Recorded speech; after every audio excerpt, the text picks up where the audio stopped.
What's up, everybody? My name's Mike Sjogren, here with my co-host, Emmanuel, Connie. We're part of a group of specialized real estate investors you've probably never heard of. We didn't start with deep pockets or wealthy families, and we don't rely on 401ks, mutual funds, or traditional real estate investing. In fact, many of us don't even own the properties that fund our freedom.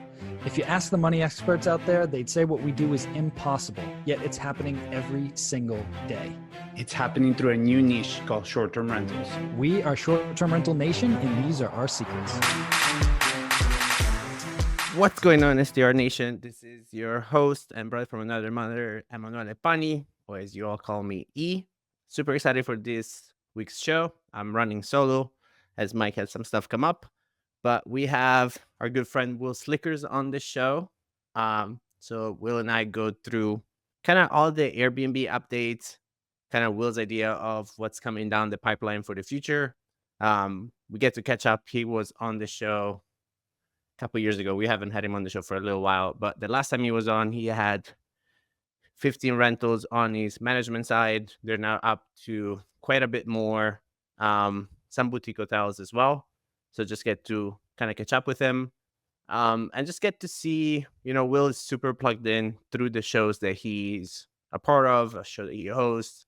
You guys have probably seen him on stage at the different conferences. So he's always a wealth of knowledge. I always appreciate having him on and just calling him a friend. So it was a great show. And before we get into it, just to give you some little bit of perspective about my life and what I've been up to, and one of the concepts that I'm really kind of sitting with lately is the concept of Amor, Fati, which is part of a Stoic philosophy, which is just loving your fate and what you're going through in life. Because again, I think it's easy to enjoy how things are when they're going well, and to just learn to love it when it's going well. I heard a quote today from a monk that says, "If you put me in hell, I'll find a way to enjoy it." And it's just for you guys to just, and for us and for me, to just continuously cultivating just that love and that passion for life, however we're going through it, whatever moment you're going through right now. Maybe the business is going through a moment that is a little bit more difficult. Maybe your life is going through a moment that's a little bit more difficult. And for you just to just appreciate it, learn to love it.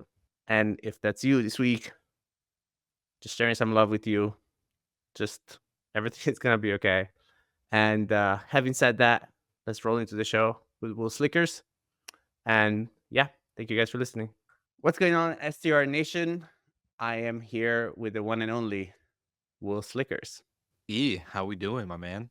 We're doing pretty fantastic, man. What I see you everywhere, and I cherish the moment I get to see you in person. That doesn't happen very often, but when it does, it's always memorable. So what you been up to, my friend? What's life? Do we have like a Joe Rogan style length of a podcast episode to go into everything, or No, just do yeah, like a little recap for dummies. That would probably be more of our style. recap for dummies? Recap for dummies. So let's keep it nice and brief. But yeah, I mean, I know you do a lot of things. So kind of give me the most exciting things you've been up to, because it's been a little while since you've come on the show. So just kind of walk people through it. I don't think people need to know who you are. I think if you've been in the STR space for any length of time over the last couple of years, you know who Will is. So just give us your life. What you've been up to. Well, I don't remember the last time I was actually on the show, but to maybe give a refresher for anyone listening, I am founder of Hospitality.fm, which is a podcast network. We do production and brand services, so getting partnerships going and other things behind the scenes of podcasts like this or others in the industry that you know. But then I also have my own 2 shows and a property management company called Recreation Vacation Rentals, which is about to change to, we're not fully settled on the name yet, but we've taken 2 hotels on under our management agreement. So we will be Recreation Homes and Residences or something like that. Well, we're still playing. But yes, it's going to be a fun expansion. But yeah, long story short, since the last time I've been on, we were probably 10 to 15 homes under management in our portfolio. And then now we're about total 70 units, including the hotels. So slowly but surely growing. And then, of course, the podcasts are my day-to-day. Those are my babies. But yeah, keeping busy, very busy. Tons of stuff. I don't even know where to start. I think I could probably share about every little project that we have going. But yeah, Yeah. we'll keep it short. No, and that just keeps it kind of like high level. Again, guys, it's a trend. Everybody's getting into hotels, managing hotels, even Mr. Slicker himself. And if memory serves me right, you're in a very particular situation with that because your partner, if it's still the same person, comes from a hotel background. So You and I you both do, definitely yeah. have, yeah. So you both have some aces up your sleeve. So I'm very excited for that part for you. And so one of the reasons why I wanted to have you on, one is because I always enjoy having conversations with you. Number two is because, as everybody knows, Airbnb has rolled out another update with Yeah. other things that they're doing. Kind of walk us through it. Walk us through your favorite parts of it. Walk us through your parts of it, and just kind of like what you make of it. Yeah, I don't really have any parts about it because I'm trying to look at it from a very, very high level, 30,000 foot view. And I think every update that they released this last May 1st is important for a longer play. And this is something I've said on other shows and have been kind of having conversations behind the scenes. But my buddy Michael Golden on my other podcast, Good Morning Hospitality, he and I were talking about this. And as he and I have also studied Airbnb from the inception to where they are today, we both know that Brian Chesky doesn't think in weeks or months or even years. He thinks in decades. And there's a lot of Easter eggs that were dropped throughout this release that may not look important or may not seem like a big deal, but they all play into a decade vision. And if you watch the actual update from Airbnb, the video, when they actually had all the press there to showcase the up house and everything that they were doing, Brian actually mentions 10 years ago, he says like a quote. He's like, Icons has been in the making for over 10 years. When yeah, I'm sure you remember when they got the last blockbuster movie rental theater and they turned it into an Airbnb styled as in like a 90s living room. And that was technically their first Icon, but that was over 10 years ago. And so you think about how they play and how slowly they're willing to play the game to then become this bigger platform. And you and I were talking right before this, but the big thing is Icons was not just some big PR stunt to get eyeballs right before their Q1 earnings. I'm sure that had something to do with it, but Icons was actually a PR strategy. And if you watch every time you try to book an icon or see anything like on the update side, they always pointed you back to the app. And that is a really important piece because even if you're on the browser, they wanted you in the app. Brian constantly mentions the app in interviews and written interviews and articles. So there's a whole bigger picture, and that's them becoming a social media platform, not just an OTA or a booking channel. So kind of talk to us about that, right? So what do you think? So if you and I are on this show 10 years from now, what do you think the reality looks like? So are we posting and sharing on Airbnb, the social media platform? Like what's the day of a host like? Yeah. I think we need to look at some context on the side of these little nuggets that have been dropped, and I'll share my 10-year. And my 10-year vision is probably very, very limited compared to what's actually going to happen. But with like it's true. And then I do think like there will be a social media like feel where you're posting, where your guests are sharing their experiences throughout the destination, not just the property. And there's a couple of things why, because Brian has mentioned multiple times, especially around the topic of AI, and they acquired Game Planner AI for about $200 million, which again is a big investment. And there was no AI updates on this last update. But my thinking is in the future 10 years, right, you have a feed on Airbnb, and their goal as a social media platform is to keep you on the app as long as possible. How long can I get Emmanuel Pani to be on Airbnb throughout the day, throughout the week, throughout the month, etc.? And so things like their group messaging update, their shared like reactions update, the icons update, pushing people towards the app, building out profiles for hosts and guests in a deeper, more intimate way. Brian wants to be a matchmaker. He doesn't want to be an OTA platform. He's said it multiple times. We want to connect hosts and travelers together that like no other, social media app or dating app even can do for any type of search and compatibility. So my thinking is with this acquisition with their Game Planner AI company is that they're going to build out an AI infrastructure that is way different than what everyone's used to, like ChatGPT or anything like that. That's just very surface level. And Brian's really close with Sam Altman with Open AI. So Sam Altman has talked multiple times on how big and pivotal Brian has been in his journey as a founder and the company and as AI in general.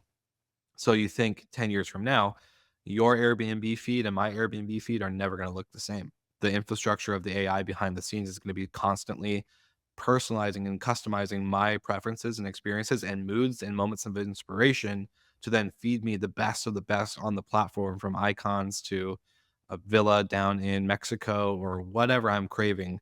And I think that's where we're going to have a big shift, and it's going to change. Like, we're in the early phases of the biggest shift in short-term rentals, I think, in my opinion. I love that. So you think that the AI purchase from them was not so much to optimize and streamline ops for hosts, but as always, it's more of an experience-based investment for the guest and obviously for the hosting parts. But again, I tell this to people all the time. Airbnb cares about the guests, Yeah, 100%. appreciates the partnership with the host, but cares about the guest.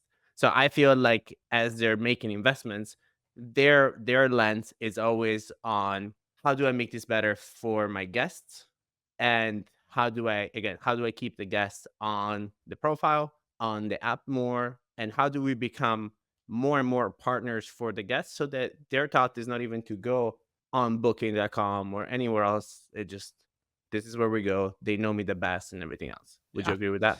100%. And you even think this icon update and the update that just happened, this is the first time that they actually own the asset. So they've done like that Blockbuster experience 10 years ago, right? They didn't own the store. They just had to call the manager to see if they could partner up with them and create this experience.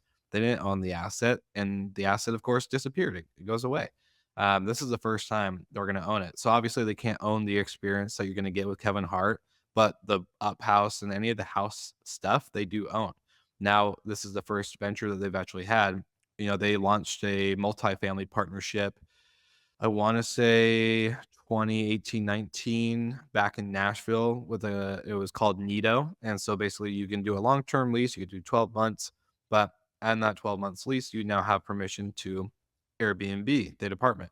So multiple people would sign a bunch of leases in this one building and they would list it on Airbnb. 10 or 20% or something would go to the building, 80% to the host. Airbnb got their commission somewhere in between, and life was good, but it was a completely like failed disaster. But they didn't own the asset. And so one thing I think we saw with experiences back when Brian was really pushing that during COVID was that they couldn't own the experience. When you have tour operators and all these people that have been doing their business for 10, 15, 20 years, or maybe less, you can't control that outcome. You can only list it. And I think when you look at all the learnings that they play in a decade type of mentality, you're going to see that they're going to start owning things more and more. And it's going to push hosts, the guys like you and me, the girls like you and me, not the girls like you, the girls out there that too, but the, the guys like you and me to constantly up our game and make sure that we're not being buried under the experiences or the icons that we're actually providing more than just a home on a platform now. Yeah. So in a way, it's just, again, our industry is so young that people, I think, tend to kind of forget that, right? But it's a matter of fact of they're trying to, at least that's how I see it, they're trying to guarantee themselves more of a quality control. Because again, as you grow anything, it's quality control. You see it with Tesla, right? Like Tesla, as you're trying to grow the company, if the quality control kind of slips through the crack, then it's expensive, it's bad publicity and everything else. So for them, again, they're more and more investing in, okay, like quality control. And obviously for them, it's like, well, if we start owning some of this stuff, it's going to be easier for us to do quality control and kind of set the standard, right? So I think you see it in hotels, especially based on the stars. There are certain standards that you can expect across the board. And I think that's where we're moving towards. So if we have a host that is listening now, and I've been doing this for 14 years now, right? But let's say it's somebody that's been doing it for the last couple of years. They have had some lessons, right? But how would you best prepare them for this next, let's say, like 3 to 5 years, right? Because the next 12 to 18 months is probably similar to what it is now, but with what's coming, how would you best prepare, or how you guys best preparing yourself with recreation home and residences or hotel rooms or whatever Yeah, you're gonna call it? whatever we're gonna call it.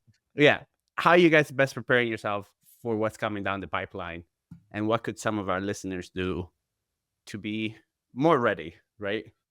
Well, you made a comment earlier. This industry is still young, but it's also so old, right? Like home sharing has been around probably before even hotels were. So you staying a traveler coming through town, you would most likely stay through a home. Then Expedia and Verbo and these middlemen came in and figured, oh, I could sell empty rooms. And then the whole history and evolution to then Airbnb shifting the game completely in 2008 and now again in 2014 or 2024, sorry. And my thinking is like the same advice that I have for other people at conferences when we are at STR Wealth or even Level Up Your Listing, other events like that, is get outside of this industry. Stop paying attention to just like I love podcasts in our space. Obviously, we own a podcast network. Or we want to produce this type of content. But you need to pay attention to what's happening in a bigger picture. These are publicly traded companies. Airbnb has a bunch of stakeholders, not just the founders that created it in, 20 years ago. It's a big deal to watch everything that they do and listen to other podcasts and see who they're connected with and watch these things that lead into a bigger picture, because I think so many times Airbnb hosts or property managers get so sucked into our own silos of our own markets, of our own things or our own content that we forget to step back. And so that's why when I posted about Airbnb becoming a short or a social media platform, it kind of took a couple people by surprise. A lot of people disagreed and thought it was just a big hype thing. But I strongly disagree. And I think that is short sighted in the sense you need to pay attention to what's happening in the bigger picture of the world, not just our small but big industry. Yeah. And I love that. And I think, again, like as people transition out of being smaller operator into larger ones and into being working in the business and on the business instead, it is your duty to continuously educate yourself. And you want to take examples from the Bill Gates and the Warren Buffetts. That is, it's you need to continuously learn outside of your industry, because it gives you that little, what I call it is like cross pollination, right? It's like you just go to other places and you get things and ideas from other places, and you start seeing trends from other places. And you're like, okay, can I apply it this year? Or if I cannot apply it this year, is this coming this way? So maybe I'll start projecting or protecting myself in a different way. Are you still very strong on the opinion moving forward on the investment on a direct booking website? And to quote our good friend Mark Simpson, right? You don't build your home on somebody else's land. In everything that you said so far, to me, that message couldn't sound more true now than it ever did. But am I just a doomsdayer, or is that where like, you know what I'm saying? Like, is that where we're going? Like, it's more and more of start building shit outside of Airbnb's ecosystem because 100%. I think you got to play the game, right? So obviously optimizing your Airbnb listings and making sure that you're ranking high and doing all the things that you hear on this podcast and many others. But even for us, I just pulled up our property management software and I would say more book direct than we are Airbnb. We have this next week in revenue, we have $17,600 coming in on book direct, and on Airbnb we only have 16,000. So we outweigh our book direct with about $4,000 of Verbo bookings. So right, so we have way more direct bookings than any other channel right now, which was never the case in the beginning.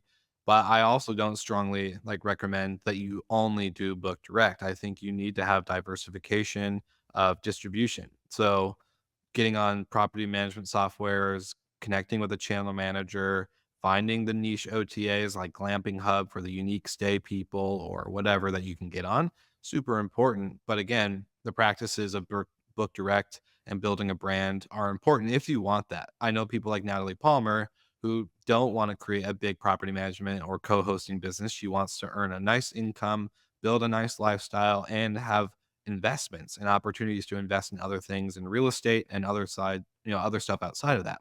So for her, her goals are different, but she still needs to play the game. She still needs to optimize Airbnb. She still needs to do all the things, but using it as a leverage and a stepping stool to go beyond just short-term rentals or just you know, co-hosting or whatever the brand may be. Yeah. Awesome. So, and again, guys, for you that don't know, Will is extremely plugged in to the industry. So my next question for you, Will, is there is tons of technology that comes out all the time. Is there a new piece of software or a new company in terms of technology that you're seeing that has come out that you're like, this is something that most, because now everybody has the dynamic pricing, has some kind of Yeah, like property management software. So have you seen something else that is new that you're seeing some host implementing that you're like, this is something? 100%. And I think, really focused on right now. We're going through obviously a big growth and transition period. But right now we're looking at not how do we only increase ADR and RevPARs, but how do we also increase the share of wallet of our guests that we're getting during their entirety of their stay, not just the nightly rates and cleaning fees, but actually capturing share of wallet through upsells, filling in gap nights, providing concierge services, you name it. And this is another thing that was talked about through the Airbnb update. But our thinking is, we're implemented with Bestie AI. So Bestie AI is a chat bot. It plugs into our property management software. So yeah, this everyone's so used to ChatGPT and chatbots and all these things, but Bestie AI is so good and customized into our portfolio that it actually has made us revenue. We pay $3 or something per listing, but it makes us probably, I would say, 5 grand, 10 grand plus per month by filling gap nights and communicating with our guests on certain things, late checkouts, and processing all these ancillary revenue streams for us that we don't have to waste time with our guest service team to try and fill and plug and manually spend labor on in essential. So for me, that's the big new piece of technology. I know they onboarded with the big property management company in the UK, and within the first 7 days, they filled 79 gap nights, earning the company an extra $35,000. So it was pretty interesting to hear that. And that's what got me thinking, oh, an AI bot can sell my rooms for me or sell my homes. Let's go. I don't need to spend this on guest service, and I can actually have my guest service team focus on just good hospitality and making sure that, hey, if they want a concierge service and they want a pantry fill up and they want to rent a Tesla, whatever, great, let's do it. And so it's been really fun to play with that. I want to take, so you said something just now that kind of piqued my interest, right? And what that was is that for my team to actually focus on hospitality versus upsales, right? And I think there is a component. So when I started this business, I wasn't as systematized as I am now, but I was 100% hospitality focused. So I would go see my guests. I would make sure that like all of that stuff, right? And I've moved away from that in a way, and I had to move away very aggressively from it in a sense because it was almost like ripping a band-aid. So if I couldn't keep coming back and forth because then people, especially with my team, they wanted me specifically, which is obviously a problem, right? But as you're growing, how do you cultivate that hospitality side of it while still nurturing super strong dialed in system where you have a business and you're not working in a business? Where do you keep that ratio? What does that look like? I think it's a hard question to answer because the way we've kind of approached it is we try to give all of our team members and employees the most amount of trust that we can, but also showing them, hey, obviously we don't expect you to know everything. We want you to try and problem solve, but at the end of the day, we are still here for you. We're not just gonna plug you in and then dip out. So I think one of it is you have to look for it when you're in the interview process, when you're hiring. You want to make sure that they naturally have a hospitality mentality or at least a joyful and hospitality like spirit. I think, you and I are big fans of hospitality. That's again my bread and butter rather than the ops side. But I think when you are building out systems and scaling, especially from us going like from 15 homes to 70, it was a big, big challenge. And it still is sometimes, especially because, excuse me, you got different properties on different softwares or systems than because we took these over from pre-existing management. So, still going through that growth period. But then when you are coaching them and letting them, see like, hey, no, this is how I would respond. This is what we like. And you have that kind of we have a resource hub too. So like literally every single thing that we believe in, from the way we message and talk to guests, the way we talk to team members, the channels that we use, etc. It's all laid out for them in a kind of a Google Drive library. And it's finding the ability to let them take control and take action on themselves. So that way you don't have to get answered. It's basically creating double the work, right? A guest complains, the guest service agent takes it, and then they come to you, and then you have to answer, and they fed like you just did double the work when you could have just done it. So it's letting them get to that top level, and then that 10% that goes through and maybe is just a lot more challenging and difficult or whatever. That's when you handle the 10%. You show them how you handled that 10%. You show them if this happens again, you document it. Here's where we kind of put that resource. That way, if you guys have any questions, blah, blah, blah, this is a shared experience. I don't know if that really answers your question, but basically it's just being okay that you're going to have the mess ups and you're going to have the people that don't respond the right way or create a bigger problem out of a small problem because they didn't know the correct answer.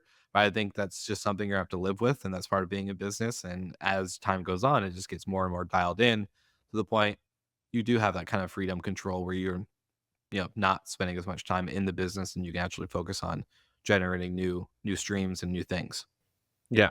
I heard a quote the other day, which is like, don't sweat the small stuff. And at the end of the day, it's all small stuff. Right. And it's really The devil's in the understanding. details. Yeah. And it's really understanding that component of it, because you can't get to where you want to go if you keep your feet where they are at all times. Right. And again, it's fixing one of the core values for SDR Secrets. It's fixing the process, not the person. And so it's really understanding and taking extreme ownership of the fact that, hey, this person answered wrong. What's my ownership of it? Did I not coach them properly? Did I not have enough resources for them? And again, if you keep extreme ownership of your business, you don't sweat the small stuff because you're like, okay, I see it. It's my problem. This is how I did it wrong, right? So kind of leads into this next question, which is, how does Will Slicker cultivate balance in his life? Because you have properties all over, right? You're hosting for people. You were MC at SDR Wealth, you were MC at the girls conference, Level Up Your Listing. And that's just the stuff that we see, right? So like with all you do, how do you cultivate balance? The question of questions. To be honest, Deep I type. um well, like I want to share a quote I got from Sam Shank, who was the founder of Hotel Tonight that got acquired by Airbnb. Because he and I got to interview him, and he did say, we want to suffer in the details, and that goes to some other stuff that we were just talking about. And I think for me as an entrepreneur, if you look at like just on a personal side, this is between us guys, even though thousands of people are listening to it, between you and me, like I lacked so much confidence. I lacked so much self-respect. I lacked uh, confidence in just anything, being able to be comfortable with who I am and what I wanted to do. And was always the guy that just kind of lived his life off of other people's expectations of it. And I was miserable. And I think now I'm finally doing stuff that I love, even though, yes, it is crazy, from conferences to being out here in Florida to reset a property and have it deep clean and redo the locks. And then, of course, capturing content and doing interviews and going to another conference. Like, these things are wild. And then, of course, you have the production side of our team on our podcast network. Like, it just stacks up. I have 3 companies. I'm an advisor on multiple. I've invested in a couple. And, I do say that, like, part of my answer to this question is like, how do I cultivate balance? Is it does help when you're single without kids. Let's be honest. Like, I have very little social life outside of work, but I'm very close with a lot of people in our industry and within our respective companies. So to me, it's not like I have to like separate work and social. But when I do go hang out with my friends in Denver and grab a cocktail or go to brunch or do something, it still is something I want to do. Like, I'm just doing things I want to do. And if I don't, I'm usually the guy that's all in or all out. And I go through that process. Do I need to be in? Do I need to be out? And, at the end of the day, those are the hard decisions. But if I believe in making the hard decisions because it makes you better at making the small decisions. So I think, if I can make better, smaller decisions, I can make better, bigger decisions, and vice versa. So I don't have balance, is to answer it in short, in the sense that I just love what I'm doing. I may be stressed. There may be early mornings and late nights, but at the end of the day, I would not trade this for anything. Yeah, I love that. And again, guys, I love this question. So I'm going to keep asking it. And I think over time, the answer is more or less the same. And the reason why I keep asking it is because every time we ask it, we add a shade to it. And so for people to understand the different shades of what balance is and is not, and for people to keep understanding that, like, you can color your life however you want. And I'll keep bringing on people until you find somebody that shades and colors their life the way you've been doing yours. And then you feel validated by the fact that I'm like, okay, I'm not crazy. I color just like Will does. Perfect. That's all I want, right? And it's for people, because people continuously compare, and comparison is the thief of all joy. And people continuously compare themselves to a perceived idea of reality of somebody else's life. And you're like, dude, I guarantee you this man doesn't have balance, or this woman doesn't have balance. And I guarantee you that that's across the board. So, Will, for people that don't know any of your shows, where can people find you, follow you, all the good stuff? Yeah, I'm a big fan of LinkedIn. So if you're on LinkedIn, just Will with one L, Slickers, you can find me there. And then, of course, my main podcast that I host and goes out every Wednesday is Slick Talk, the Hospitality Podcast. And then we have our Good Morning Hospitality Podcast, which is Monday for short term rental people. It is live, so it broadcasts on YouTube, Twitter, or X, and LinkedIn. And then it goes out in the audio shortly after. And then if you're in Europe, we have a Tuesday crew for you, 8 a.m. Central European time.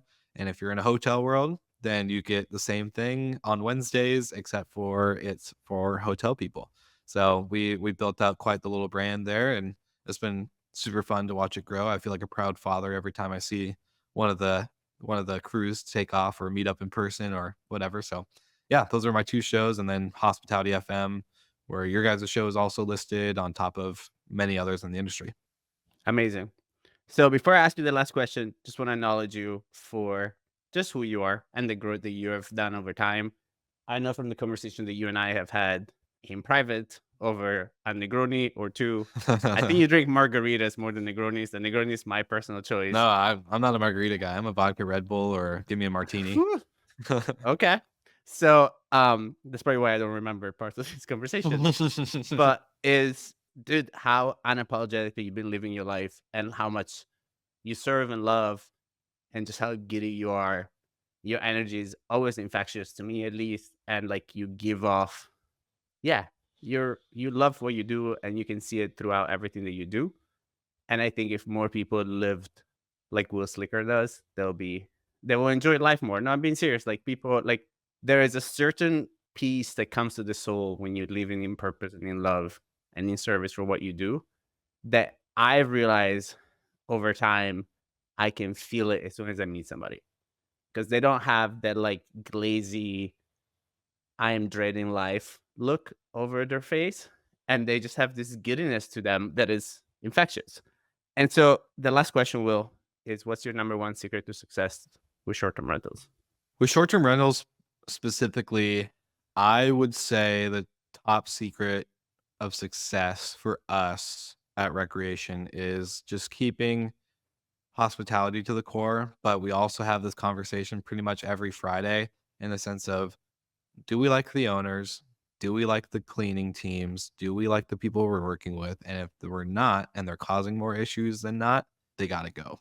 And that's okay. It's not a vanity metric to have, or it is a vanity metric to have only focus on door count. If you have an owner that takes up a lot of your time and you hate dealing with them, and the property doesn't generate a lot of revenue because they're complaining about X, Y, and Z things, and you have to take the property offline, or you have to do certain kind of restrictions around it, dump their ass, get rid of them. We don't want them. And just be okay. Like, a lot of people get so, especially on the hosting side, get so tied up and like, well, I got 10 units now, but 7 of my owners suck. It's like, dump 7 of them, dump 6, dump 5, get rid of the pain. If you're working with people you don't like, you're going to be miserable. So you have the opportunity and the right to choose who you work with. I work with my parents. I almost dumped their ass a couple times. So, it's don't feel bad Facts. for don't feel Facts. bad. Yeah, like I'm in their house right now, and there's a couple things that we had to have a serious conversation on. And if they didn't want to do it, I was going to dump it. Say, sorry, we don't want your property then. So you have to be okay with it. And at the end of the day, still love you, mom and dad. But If Will can do it to his mom and dad, you guys can do it to Mr. Jack that you don't really know, that has just been causing you a headache. yeah, that you got from an Instagram DM or a Google ad or whatever, like it's fine. It's more will Yeah. come. There's plenty of fish in the sea, my friends. 100%. My friend, thank you so much for blessing me with your company and for sharing with our crew and our people everything that you know and you learn, and how plugged in you are. I appreciate it, and our listeners appreciate it as well. And I'll see you soon. Awesome. Thank you so much for having me. I appreciate you guys and keep crushing it. I love this podcast. Ciao, guys. Hey, STR Nation, if you enjoyed this episode, please make sure to hit that subscribe button and leave us a review. And in the comments, let us know what topics you want us to cover on upcoming episodes, and we'll make sure to get that in the books for you. And if you really want to learn how to launch, automate, and scale your short-term rental business, if you want to go deeper, then check out our free masterclass at strsecrets.com.